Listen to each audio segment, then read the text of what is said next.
everyone! 여러분, 안녕하세요.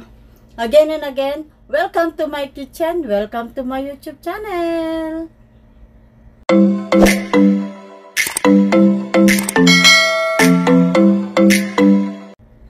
And today guys, alam nyo naman po na dito sa Korea is summer na rin. So napakainit. Pero kapag summer, alam naman natin na marami tayong mabibiling gulay. Kaya ngayon, ituturo ko sa inyo yung napaka-easy, napakasarap na hobak.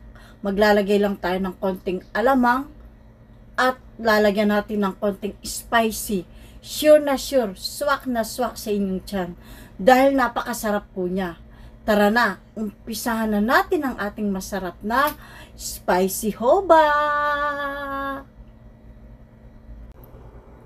And today, ito po yung mga ating kakailanganin. We need hobak, 2,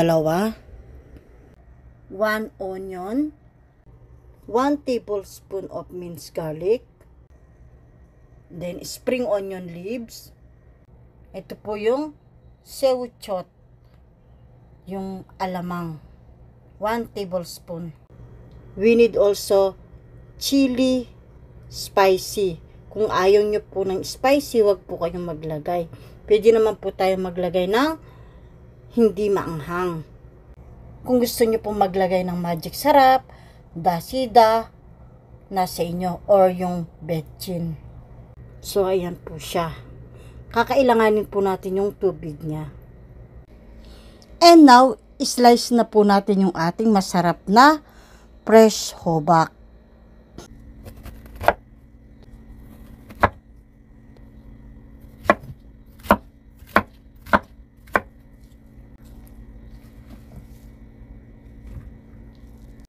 Next po itong ating onion na na-slice ko na. Ngayon, same din yung pagka-slice dun sa hobak. Medyo malalaki din yung pagkahiwa niya, guys.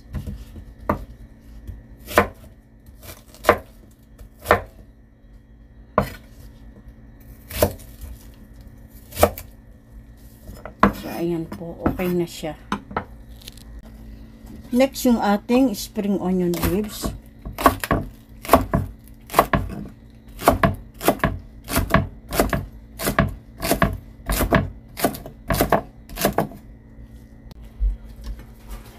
Kailangan din natin slice yung ating chili. Spicy and not spicy. Maganda po yung red and green na pagsamahin natin. Dahil nakakaganda ring tingnan sa ating niluluto. So, masarap na siya. Maganda pa siyang tingnan. O, diba? Katulad ninyo. Oh, yeah! Katulad pala natin. O, diba? Tingnan nyo guys. Ang ganda ng color. Perfect! Time to cook. Maglalagay po tayo ng cooking oil. 2 tablespoon lang po ang ating cooking oil. Next, yung ating minced garlic.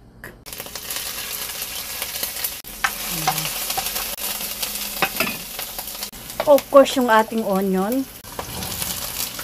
Ayan. Kailangan, i-mix natin yung ating garlic at onion. Of course, guys. Ang sarap ng amoy. Ang bango ng garlic.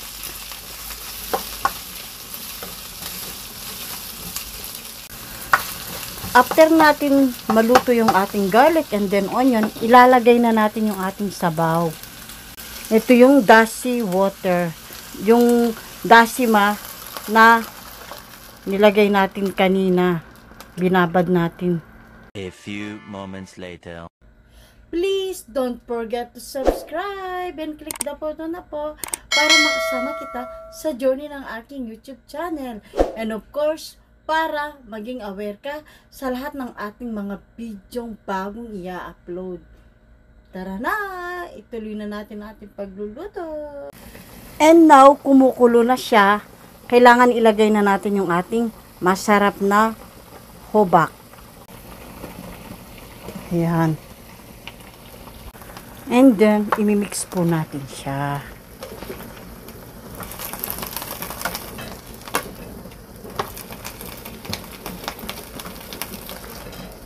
Next, ilalagay po natin yung ating alamang. Ayan.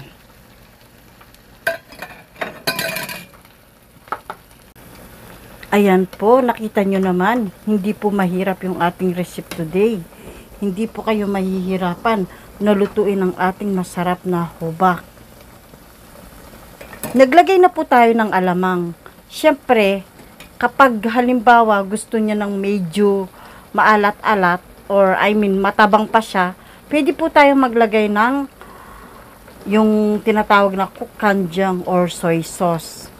Pero kailangan tikman nyo muna, guys. Next, ito yung chongju na sinasabi nila. Parang alcohol din siya. Ngayon, ilalagay natin ito para mawala yung lansa. Ayan. 2 tablespoon chongju.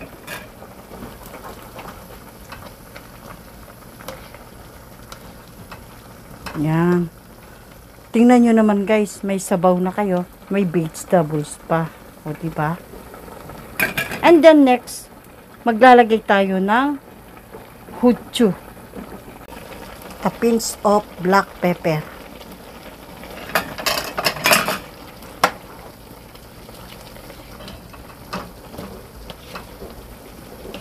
Yan. Siyempre, hintayin nating lumambot yung ating masarap na gulay. Next, guys, kung meron kayong magic sarap or dasida, pwede tayong maglagay. Pampasarap. Of course, guys, nasa inyo kung gusto nyong maglagay ng betchin, gusto nyong maglagay ng dasida, gaya ng sinabi ko, naglagay tayo ng masarap na chararan, magic sarap for vegetables talaga.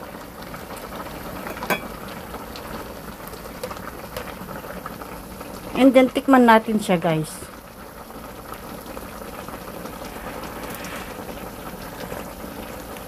Wow! Napakasarap po niya. Wow! So yummy. Guys, tamang-tama lang yung nilagay natin. So, no need maglagay ng soy sauce. Exact po yung lasa niya. And then, next, maglalagay na tayo ng spicy chili. Chararan! Yung mga mahilig sa spicy. Nice. Ayan. Wow! What a yummy vegetables!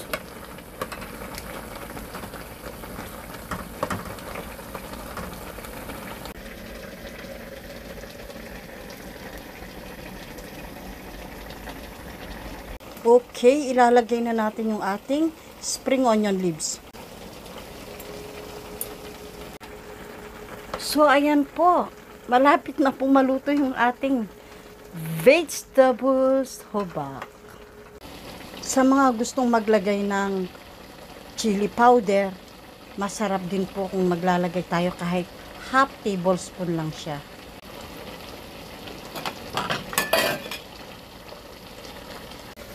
Sana po nagustuhan ninyo ang ating masarap na hobak with alamang. Hope nag-enjoy din kayo at sana matry nyong lutuin sa inyong bahay.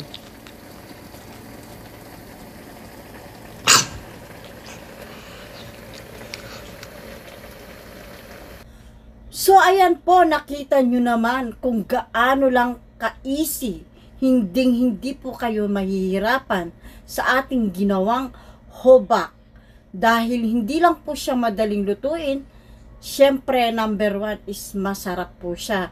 And dahil gulay siya, very healthy po siya sa ating katawan.